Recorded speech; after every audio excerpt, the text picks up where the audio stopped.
सासू बोलैनी सदीना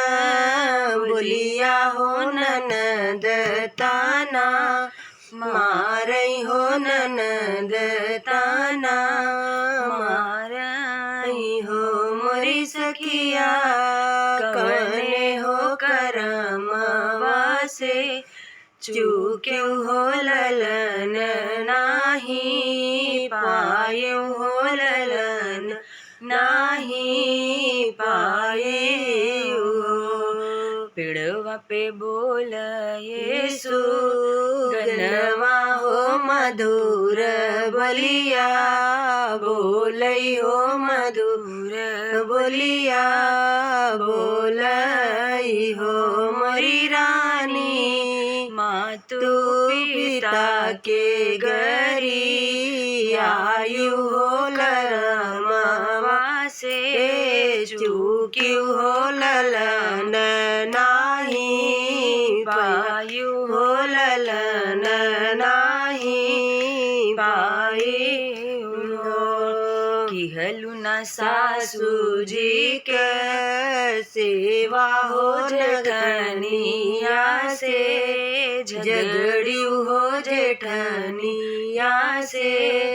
झगड़ियू हो मोरी रानी द्वारे से लौटायू भी खरिया हो ललन कैसे पैबू हो ललन कैसे पैबू सुगन तू बोलिया सुनावो हो हमई समझावो हो हमई समझावो हो मोरे सुगना अब यतन बतावो हो ललन मुख देखती हो ललन मुख देखती हो नित्य उठ प्रार्थना हावो हो सूरज पैया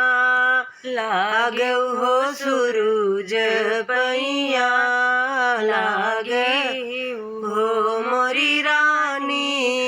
माखे के भोजन करावो हो ललन मुख पैबू हो ललन मुख पैबू नीति करा सासू जी के सेवा हो जेठनिया हसी बोलऊ हो जेठनिया हसी बोली हो मोरी रानी नाथ पिता के कर आदर हो ललन मुख देखो ललन मुख देखो मानी रानी सुगना बचनिया हो सूरज पैया लागई हो सूरज पैया लागई हो मोरी रानी रही के व्रत रविवार हो ललन मुख देखई हो ललन मुख देखई हो प्रेम से बाजा जैब धैया हो उठई घर मंगल हो उठई घर मंगल हो मोरी रानी